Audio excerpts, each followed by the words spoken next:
Meus irmãos, nós seguimos, então, dando continuidade à nossa série. Semana passada, nós fomos, assim, muito abençoados pelo Caio Fábio. Não aquele Caio Fábio antigo, o Caio Fábio mais novo. Fomos abençoados mesmo, né? Impactados, né?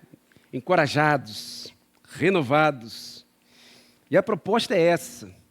Olhar para esse tempo da história aqui e perceber que um povo, e isso é importante a gente lembrar, perceber que um povo que vivia exilado ali, lembrando que estava exilado por conta da sua desobediência, do seu pecado, mesmo esse povo teve a oportunidade de recomeçar. Né? É importante nós lembrarmos disso. O povo estaria ali por causa da sua desobediência, mas Deus estava com o povo. Isso tem a ver com aquilo que nós falamos no início. Isso tem a ver com aquilo que nós acabamos de cantar aqui. Isso tem a ver com a fidelidade do Senhor. É importante, queridos, não perder isso de vista, porque para aquele povo que pertence ao Senhor, para quem é povo do Senhor, sempre é possível, sempre há oportunidades de recomeço. Eu quero pedir para que você abra sua Bíblia, por gentileza, em Isaías, livro do profeta Isaías, capítulo 41. Nós saímos do capítulo 40 agora, vamos dar uma esticadinha agora para o capítulo 41. Nós vamos ler do verso 8 ao verso 13. Isaías 41, dos versos 8 a 13. Vamos ler na versão NVI. Peço, por gentileza, que você mantenha a sua Bíblia aberta.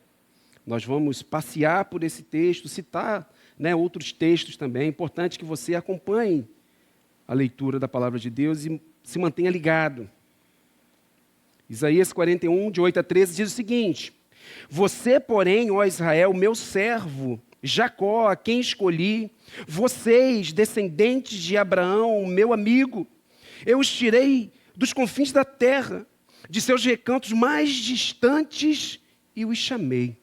Eu disse, você é meu servo, eu o escolhi e não o rejeitei. Por isso não tema, pois estou com você. Não tenha medo, pois sou o seu Deus. Eu o fortalecerei e o ajudarei. Eu o segurarei com a minha mão direita vitoriosa.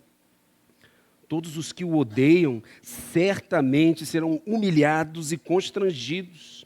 Aqueles que se opõem a você serão como nada e perecerão.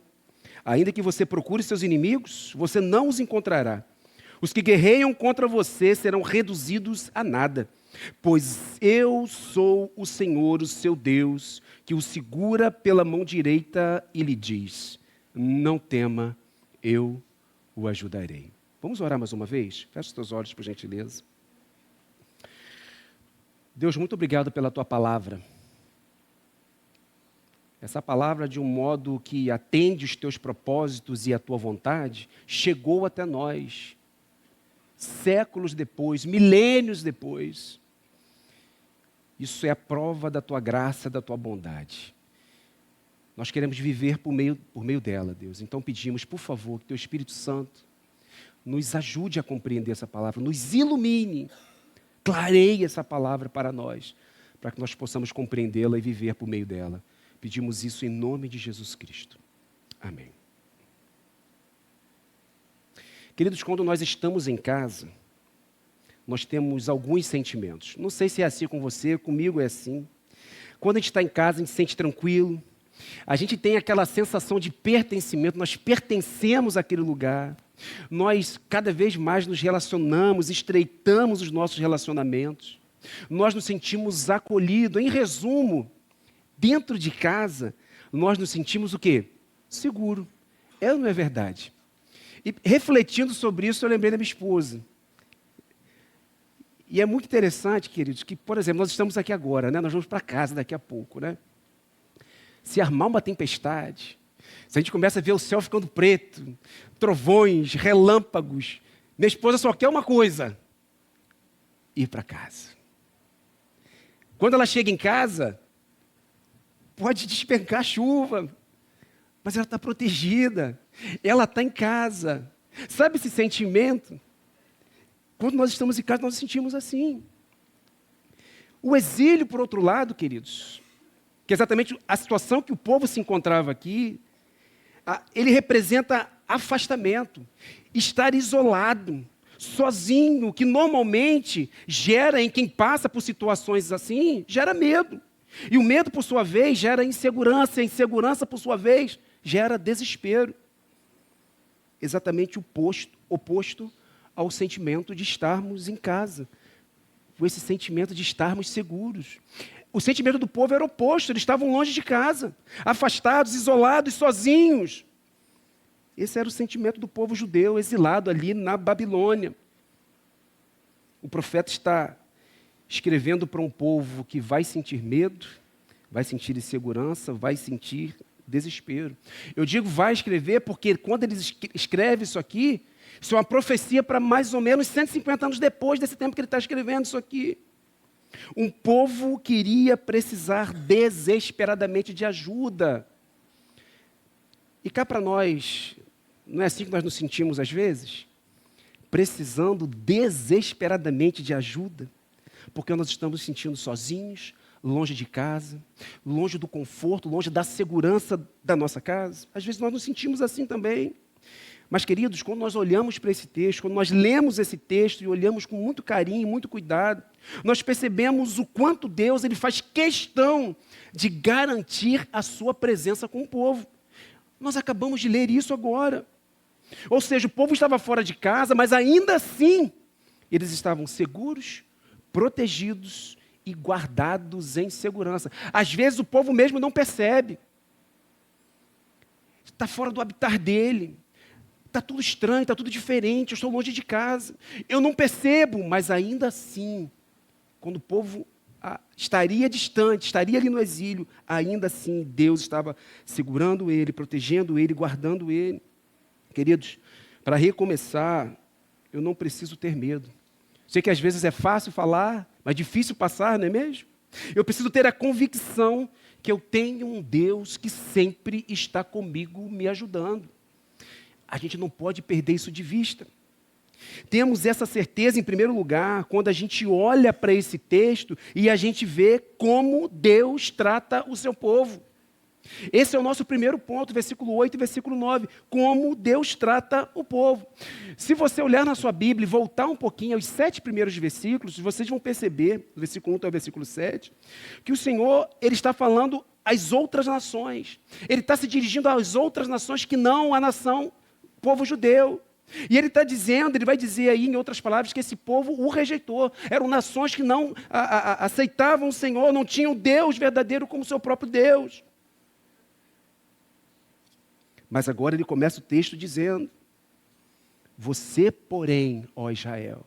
Se do versículo 1 até o versículo 7, ele está se dirigindo às outras nações, em especial a nação da Babilônia ali, ele começa agora o versículo 8 dizendo, você, porém, ó Israel. Por que um povo, querido, que estava no exílio, exatamente por causa da sua desobediência, ou seja, eles pecaram e por isso foram para lá, é tratado por Deus como um servo escolhido? Porque se você não observou, é assim que o povo de Deus é chamado aqui. Olha aí para o versículo 8, ele diz, ó Israel, meu servo, Jacó a quem escolhi. Perceba, querido. O povo estava no exílio por sua desobediência e Deus se dirige a esse povo, ao seu povo, e o chama de servo escolhido. Por quê, queridos? Que mesmo pela desobediência, tinha sido levado ao exílio e ainda assim Deus chama, você é o meu servo escolhido. Por quê? A forma, queridos, como Deus nos trata, tem a ver com seu caráter pactual e não com a performance do povo. Não é porque o povo era bom, porque o povo na realidade não era, ele estava ali exatamente por sua desobediência, mas tem a ver com seu caráter pactual. Tanto que ele termina o versículo 8 fazendo menção a quem? A Abraão, a quem ele fez um pacto, uma aliança. Ó Israel, meu servo, Jacó, a quem escolhi, ele termina dizendo, vocês, descendentes de Abraão, meu amigo. Deus está tratando o povo aqui como o povo da aliança. Por isso eles são servos escolhidos. Deus havia feito um pacto com Abraão. E a partir disso, queridos, a partir desse pacto, Deus teria um povo para chamar de seu. Não tem a ver com a minha performance e com a sua performance. Não tinha a ver com a performance do povo, porque o povo era errante. A gente vê a história do povo de Israel, uma história cíclica. Olhamos para o início da história, era assim. Olhamos para o período de Juízes, era assim. E se formos honestos, eu e você, nós vamos perceber que a nossa vida também é cíclica. Às vezes nós passamos por vales, nos sentimos exilados, sozinhos, mas Deus é fiel. Ele fez uma aliança conosco. É claro que isso tem muito a ver com o povo que se arrepende também, é claro. E Ele mesmo preserva esse remanescente fiel. Aleluias. Olha o que diz Gênesis 17, 7, que comprova isso que nós estamos falando aqui. Diz o seguinte: estabelecerei a minha aliança como uma aliança eterna entre mim e você. Ele está conversando aqui, Deus está falando aqui com Abraão. Estabelecerei a minha aliança como uma aliança eterna entre mim e você e os seus futuros descendentes, para ser o seu Deus e o Deus dos seus descendentes. Queridos, é uma promessa de Deus e Ele é fiel. Isso tem a ver com o caráter pactual de Deus, de aliança. Ele não muda, queridos. O povo precisava se lembrar que pertencia a Deus e que mesmo em uma terra distante, não estava sozinho. E às vezes é difícil, queridos, quando nós estamos passando por dificuldades, entendermos isso, nós não estamos sozinhos. E isso é mérito do próprio Deus, não era mérito do povo. Não é mérito meu, não é mérito seu. Ele segue no versículo 9, a primeira parte, ele vai dizer que, olha, presta atenção nisso. Eu os tirei da onde? Dos confins da terra. De seus recantos mais distantes, eu os chamei. Ele nos chamou, queridos. No passado, Deus havia tirado o povo da terra da escravidão lá do Egito e guiado o povo até onde? A terra prometida. Por quê? Porque Ele prometeu. Não tinha a ver com a fidelidade do povo, mas Ele fez um povo para ser chamado de seu, e Ele sustentou, Ele preservava um remanescente fiel. Será que agora, essa altura do campeonato, não haveria esperança para o povo? Que estava ali exilado, se sentindo sozinho e provavelmente se sentindo abandonado. Será que não havia esperança para o povo agora, queridos? Onde nós estávamos antes de Deus nos chamar? Você se lembra disso? Da onde Deus foi te buscar? Da onde Deus te tirou? Porque Deus também, queridos, nos tirou de um lugar terrível. Nós também fomos chamados e tirados de um lugar terrível. Um dia, Deus nos chamou e nós ouvimos a sua voz. É assim comigo e com você, queridos? E foi assim ao longo da história. Um dia Deus chamou Abraão: olha, Abraão, sai do meio da tua terra, do meio dos seus parentes aí, e vai para a terra que eu vou te mostrar. Mas aonde, Senhor? Que terra é essa? Eu vou te mostrar. Abraão larga tudo e vai. Um dia Deus chamou Moisés: Moisés, o meu povo está sofrendo. Eu preciso que vá alguém lá para libertar o meu povo. Deus, mas quem sou eu? Sou gago, não consigo falar direito. Diz que eu sou, te mandou. E vai, liberta o meu povo. Não era exatamente Moisés, mas Deus, através dele, usando a vida dele, por vezes endurecendo o coração de Faraó e conduzindo o seu povo, queridos, muitas vezes de um modo que nós não entendemos. É assim comigo e com você. Um dia Deus chamou Samuel. Samuel estava dormindo e ele ouviu alguém chamar ele. Quem me chamou? E ele foi até o sacerdote: não te chamei. E ele voltou a dormir. Ele estava ouvindo a voz de Deus. Deus também nos chamou, querido. Um dia Deus nos chamou e nós ouvimos a sua voz. Agora, será que Deus nos tirou de onde estávamos para nos sentirmos sozinhos, abandonados? O que vocês acham? Vocês acham que Deus nos tirou de onde nos tirou para que nós ficássemos abandonados, largados e jogados? O que vocês acham? Ele continua dizendo no versículo 9, parte B, parte final: eu disse, você é meu servo, eu o escolhi. Ele já disse isso antes, concordam comigo? Ele olha para a sua Bíblia e vê se ele não disse isso no versículo 8. Só que agora ele acrescenta: e não o rejeitei. Deus não rejeita o seu povo porque Ele é o povo da aliança. Não tem a ver com o povo, tem a ver com o seu caráter que não muda. Você é meu servo, eu o escolhi e não o rejeitei. Queridos, nós podemos ser rejeitados por nossos pais, nós podemos ser rejeitados por nossos filhos, nós podemos ser rejeitados por nossos cônjuges. Não é isso que Deus quer, mas isso pode acontecer, a gente vê que essas coisas acontecem, nós podemos ser rejeitados por nossos amigos, nós podemos ser rejeitados no nosso trabalho, mas jamais, queridos, jamais seremos rejeitados pelo nosso Deus. Sabe por quê? Porque Ele é fiel.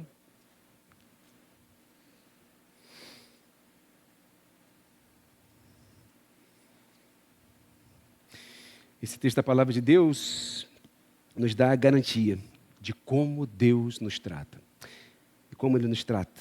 Ele não nos rejeita, pois somos servos escolhidos, tirados da escravidão do pecado. É assim que Ele nos trata.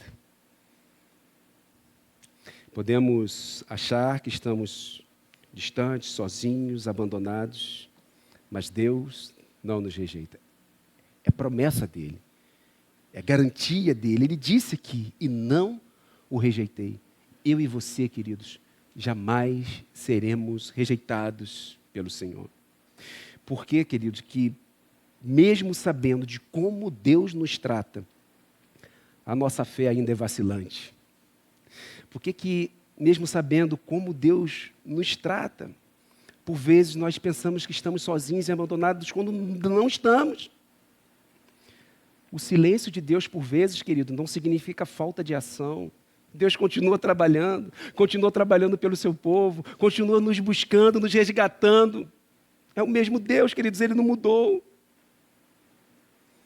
Porque duvidamos do seu caráter pactual.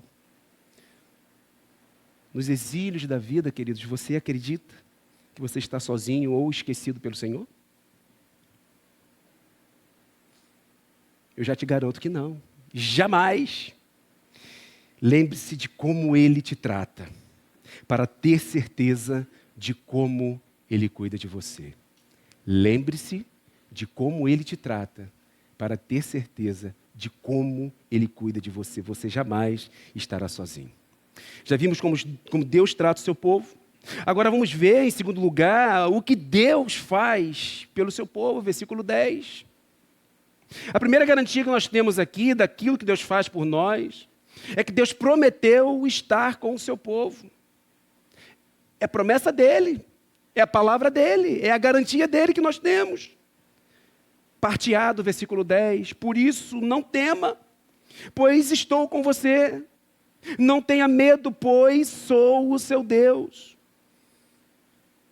O povo estava com medo, queridos, mas Deus, Ele garante a sua presença. Eu estou com você. O Deus conosco, o Deus Emanuel, Ele está conosco e nós temos a companhia do nosso Pai. Você entende isso? Que Ele mesmo garantiu para você, eu estou com você, Emanuel, Deus conosco. Nós temos a companhia do próprio Deus, do nosso Pai. Isso me fez lembrar do meu filho. Só tem exemplo da minha família, né? Porque eu convivo com eles o tempo todo, né? Então, percebo algumas coisas. Eu tenho um filho com 6 anos. Então, você que tem filho nessa idade, ou que já teve filho, né, já passou por essa etapa da vida, não tem aquele momento, aquela época da vida do medo do filho? Às vezes você está num cômodo, ele tem que ir no outro cômodo, ele, vem comigo, estou com medo. Está escuro, vem comigo, estou com medo. E basta a presença do pai, basta a presença da mãe para qualquer coisa cair por terra. Por quê? O pai está ali do lado. Acabou o medo, queridos. Nada pode acontecer que possa abalar ele. Por quê? O pai está com ele. Acabou. Deus está garantindo aqui, eu estou com você. O povo estava cativo, queridos, fragilizado, vulnerável. É natural que tivesse medo do que poderia acontecer. É natural, nós somos humanos, nós passamos por isso. Isso acontece com a gente também hoje. Nós também somos fracos e vulneráveis, sujeitos, como qualquer um, queridos, às mazelas da vida. Essa vida nos apresenta dores, dificuldades e limitações, porque nós somos assim, estamos sujeitos a isso. E sim, por conta disso, nós vamos sentir medo. É normal, queridos? É. Nós ainda lutamos ainda com coisas terríveis, difíceis, e podemos, em algum momento da nossa vida, sentir medo. Temos medo do desemprego, medo da doença, medo do abandono, medo do amanhã, medo do futuro dos nossos filhos, medo de morrer e por aí vai. Mas perceba, queridos, o que o texto está dizendo.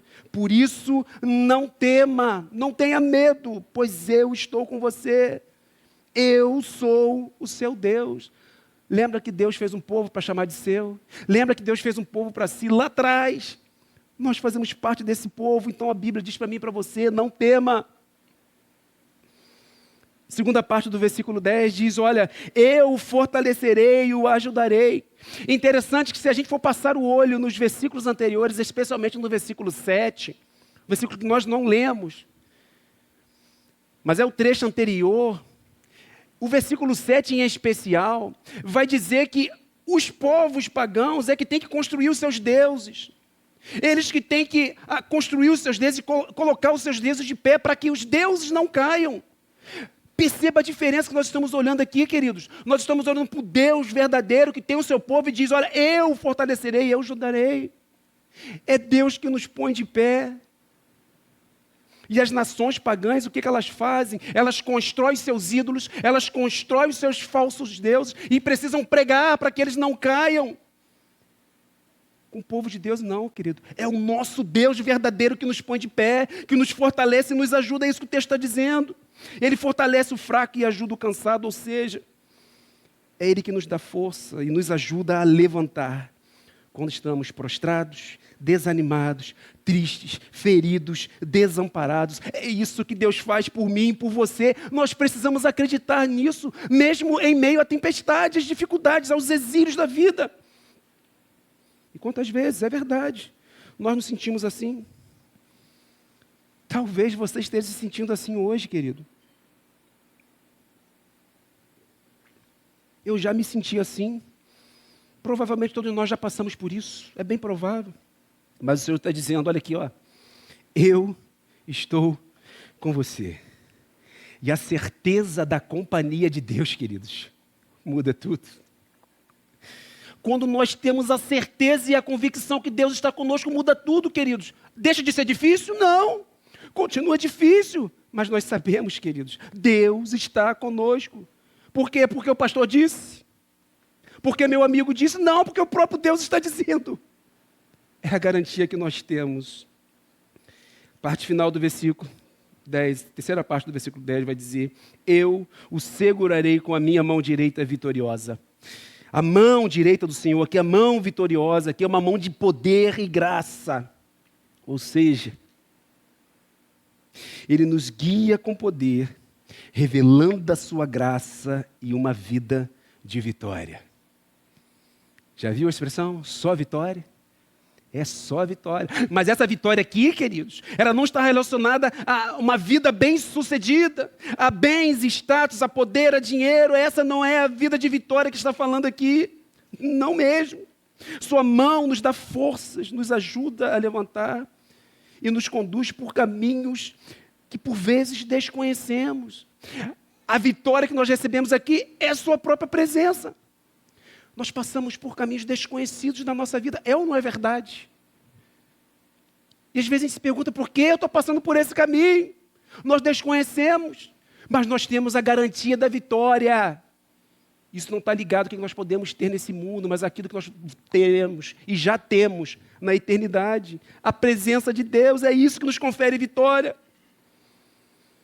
Nos sentimos seguros, pois é o Pai quem está nos conduzindo. É o Pai que nos pega pela mão, queridos, e diz, olha, pode vir, está tranquilo, eu estou contigo. Não há escuridão, não há cômodo estranho que me faça sentir com medo, é porque o Pai está me dando a mão. A sua mão poderosa é a sua presença, queridos. Essa é a certeza de vitória, é a certeza que temos principalmente quando nós estamos nos sentindo fracos.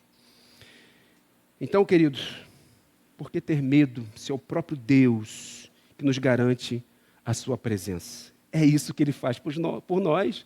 Ele nos garante a sua presença. Será que devemos nos desesperar ou nós podemos recomeçar? Já vimos como Deus trata e o que Deus faz pelo seu povo. Agora nós vamos ver o que Deus faz com os nossos inimigos. Esse é o terceiro e último ponto que eu quero tratar com você aqui, olhando para a palavra de Deus. Queridos, nesse contexto que nós estamos lendo, nós já falamos sobre isso. O povo está no exílio babilônico. Então, o inimigo do povo de Deus aqui é a Babilônia. Ele é o inimigo do povo de Deus. Essa nação, queridos, e é muito interessante dizer isso, ela foi usada pelo próprio Deus para trazer juízo a Israel. Foi Deus quem enviou uma nação pagã para subjugar o seu povo e levar o seu povo para o exílio, por conta do seu pecado, por conta da sua desobediência. Os profetas alertavam, mas o povo não se manteve fiel. Então Deus cumpriu a sua promessa. Perceba que uma promessa de Deus não anula a outra. Deus continua fiel, Ele preserva um remanescente fiel e continua com o seu povo. Só que chegaria o tempo, queridos, em que Deus traria juízo para a Babilônia. E Ele vai sinalizar isso aqui nos versículos 11 e 12. Acompanhe na sua Bíblia. Todos os que o odeiam certamente serão humilhados e constrangidos. Aqueles que se opõem a você serão como nada e perecerão. Ainda que você procure seus inimigos, você não os encontrará. Os que guerreiam contra você serão reduzidos a nada. Os seus inimigos serão reduzidos a nada. É isso que vai acontecer com a Babilônia, reduzida a nada. E quem vai fazer tudo isso? É aquele que a Bíblia vai chamar de um ungido do Senhor, um pastor do Senhor, designado e enviado também pelo próprio Deus. Deus envia a nação pagã para subjugar o seu próprio povo por conta da desobediência. E Deus envia um ungido, um pastor, para poder trazer juízo a essa nação. Aí você pode me perguntar assim, quem é esse judeu? Quem é essa pessoa do povo do Senhor, que foi levantada pelo próprio Deus para subjugar a nação da Babilônia, que era inimiga do povo de Deus? Mas ele não é um judeu, queridos. É um pagão. É um rei de um povo pagão, do Império Persa, o nome dele é Ciro. E eu quero chamar a atenção para algo que eu acho fantástico aqui. Lembre-se que isso aqui está acontecendo, é uma profecia para algo que iria acontecer. E alguns capítulos para frente, nós estamos no capítulo 41 aqui, né? E alguns capítulos para frente, o nome desse rei, que nem havia nascido ainda, já é citado. Queridos, isso é fantástico. É o nosso Deus usando quem Ele quer para fazer aquilo que Ele quer. Porque Ele é o Deus soberano que controla todas as coisas. Se você avançar um pouquinho a sua Bíblia, capítulo 44, o último versículo, 48, e o primeiro versículo do capítulo 45, vai ser projetado, mas se você quiser acompanhar na sua Bíblia, olha o que o texto diz. Isaías 44, 48, 45, 1. Que diz acerca de Ciro. Ciro nem havia nascido, queridos, quando Isaías escreveu isso aqui. Que diz acerca de Ciro, ele é o quê, queridos? Como assim? Ele é o meu pastor? É Deus que está falando aqui, gente. E realizará tudo o que me agrada. Ele dirá acerca de Jerusalém, seja reconstruída, e do templo sejam lançados seus alicerces. Por que isso? Porque quando o povo de Deus foi dominado e levado para o exílio babilônico, a nação da Babilônia destruiu tudo. Destruiu Jerusalém, destruiu seus muros, destruiu o templo do Senhor, que significava a presença do próprio Deus, estava tudo destruído. E ele diz aqui, olha, acerca de Jerusalém seja reconstruída, e do templo sejam lançados seus alicerces. Ciro viria para subjugar essa nação, para libertar esse povo, mandar esse povo de volta para casa, prover tudo o que ele precisava para poder restabelecer a sua cidade, os seus muros e o templo, que era a adoração do Senhor.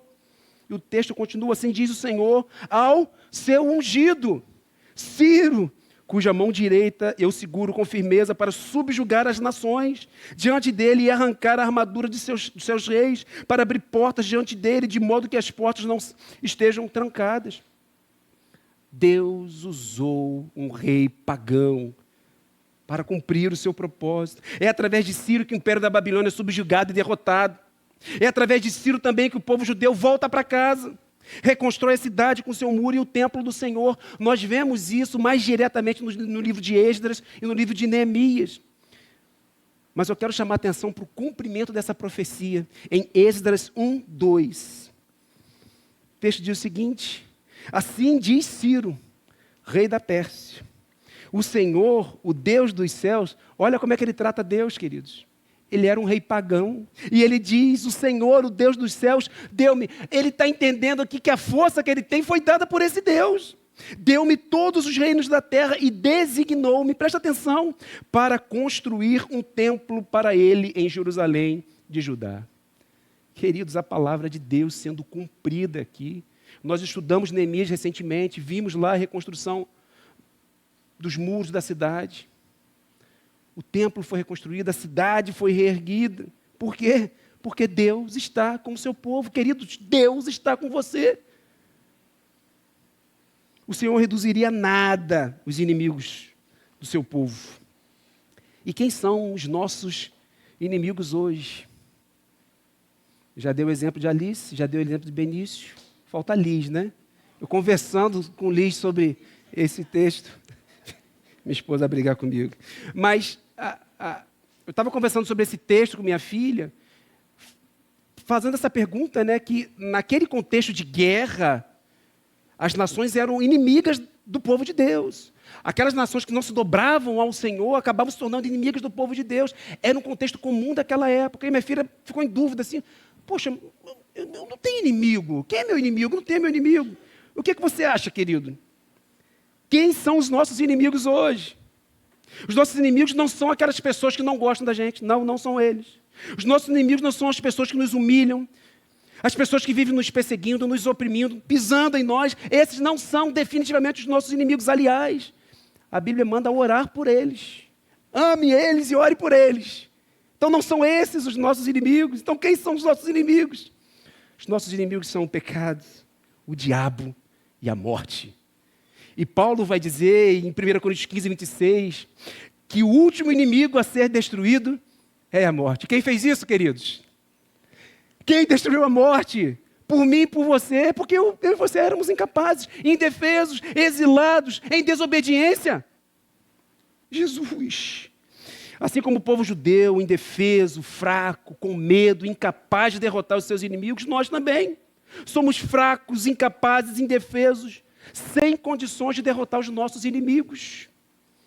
Assim como Deus enviou Ciro, a quem ele chamou de meu ungido e meu pastor, para derrotar o império da Babilônia, Deus enviou o seu próprio filho, a quem ele chamou de meu servo, para nos libertar de vez da escravidão do pecado. Nós lemos o 41, né? O próximo capítulo, nós vamos falar sobre ele semana que vem. Eu quero ler só o primeiro versículo do capítulo 42. Olha o que diz Isaías 42:1. Eis o meu servo. Presta atenção que Deus está falando aqui do seu próprio filho. Ele está falando de Jesus Cristo aqui. Eis o meu servo, a quem sustento, o meu escolhido, em quem tenho prazer. Porém nele o meu espírito, e ele trará o quê? Justiça às nações. Esse texto, queridos, ele está apontando para século depois, para quando Jesus iria derrotar o pecado, o diabo e a morte. E como Jesus fez isso? Como que Jesus fez isso? Eu preciso te contar essa história. Como é que ele fez isso? Um dia os nossos pais pecaram. Eles vão falar assim, poxa Flávio, de novo essa história. Adão e Eva pecaram. Queridos, nós precisamos falar do Evangelho todos os dias, como diz um teólogo reformado. Nós precisamos falar do Evangelho todo dia, porque nós nos esquecemos do Evangelho todos os dias. E essa é a mensagem que liberta. Essa é a mensagem do Evangelho. Nós nascemos pecadores porque os nossos pais pecaram. Nós nascemos arranhados, manchados. A Bíblia vai dizer que Deus olhou para a terra e não viu um justo sequer. Não havia ninguém que queria Deus, ninguém que o buscasse. Essa é a nossa condição. Por isso Jesus Nós nascemos assim, queridos. Nós precisamos desesperadamente dessa graça. E não podemos esquecer dela, porque nós tendemos a esquecê-la. Fingimos que lembramos, mas esquecemos. Porque quando lembramos, nós vivemos. Deus enviou o seu Filho, Ele se tornou carne, se tornou gente como a gente. Mas por quê? Porque, Paulo vai dizer isso em Romanos, porque por meio de um homem o pecado entrou no mundo, então deveria ser por meio de um homem também, que o pecado iria ser derrotado. Por isso Jesus se tornou carne e habitou entre nós, cheio de graça e de verdade, vai dizer o texto de João. Ele precisava viver uma vida perfeita, sem pecado. A vida que nós somos incapazes de viver, Ele tinha que viver, e Ele cumpriu isso. E Ele continuou e se entregou. Porque para derrotar o pecado, Ele precisava morrer. Ele morre, Ele derrota o pecado. Ele pisa na cabeça da serpente. Ele vence o diabo. A profecia lá de Gênesis 3,15 se cumprindo na cruz. Ele pisa na cabeça do diabo, pisa na cabeça da serpente. E Ele ressuscita, vencendo a morte em definitivo. Essa é a história do Evangelho que nós falamos todo domingo aqui. Por que eu preciso repetir? Porque eu esqueço. Eu tenho essa tendência. Ele não fez tudo isso para que o seu povo, para que eu e você andássemos sem esperança, com medo, inseguro ou desesperado. Não, queridos. Agora eu pergunto, se Ele fez tudo isso por você, você entende o tamanho do que Jesus fez por você? Se Ele fez tudo isso por você, como Ele não cuidará da sua vida nos exílios da vida? Isso é um nada para o nosso Deus, porque aquilo que eu precisava fazer e era incapaz, Ele já fez por mim. Querido, se o exílio ele escancara a minha desobediência e revela a minha condição de pecador, a graça escancara o amor de Deus e revela Jesus Cristo. Eu não posso esquecer dessa verdade. Essa verdade mostra quem eu sou e essa verdade mostra quem Deus é. Isso transforma a nossa vida, queridos. Isso transforma a minha vida e a sua vida. Pode ser, querido, que você não tenha passado por uma experiência de arrependimento genuíno ainda. Pode ser que tenha alguém aqui assim. E eu quero dizer para você, se renda a esse amor. A esse amor que veio em nossa direção. Porque só assim mesmo para sermos salvos. Porque embora nós vivamos em ciclos, desobedecendo, pecando, Deus permanece fiel. Ele opera em nós tanto o querer quanto o efetuar. Ele mesmo nos leva a nos arrepender. Por quê? Porque nós somos o seu povo. Quando passamos pelos exílios da vida, quando a fé, queridos, ela esfria. Acontece com você, da fé esfriar? Ou só acontece comigo? Só acontece comigo, né?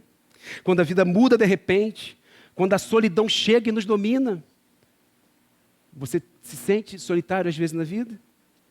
Quando perdemos o controle, ou quando perdemos o controle que achamos que temos, quando nos distanciamos da fé por nossas próprias escolhas, quando passamos a não enxergar mais propósito na vida, Deus nos chama para recomeçar. Sabe por quê? Porque Ele é fiel e Ele vai nos sustentar até aquele grande dia. Quero chamar a banda à frente. Quero caminhar para o fim.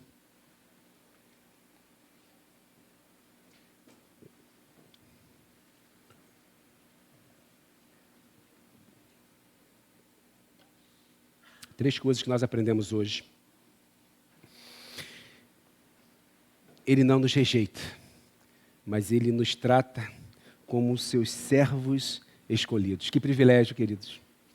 Deus olhar para mim e para você e nos escolher.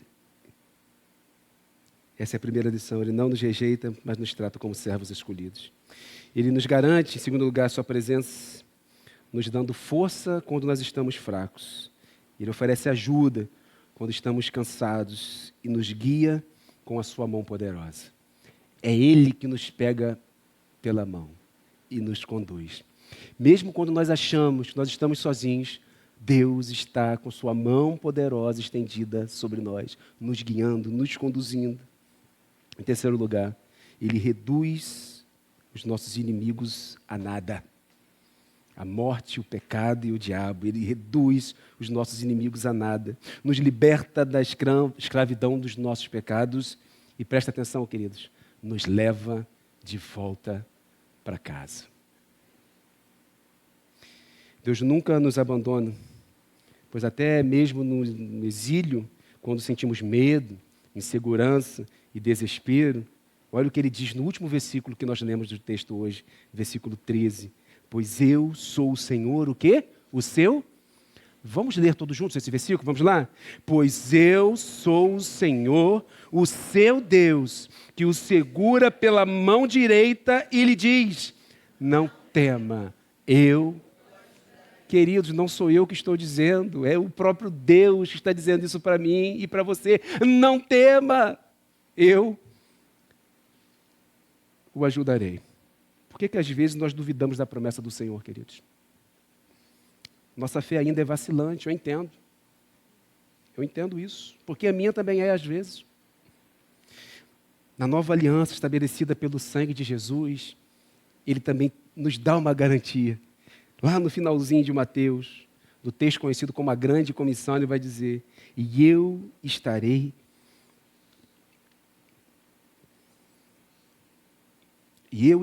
sempre com vocês até o fim dos tempos. Ou seja, eu estarei com vocês por toda a eternidade.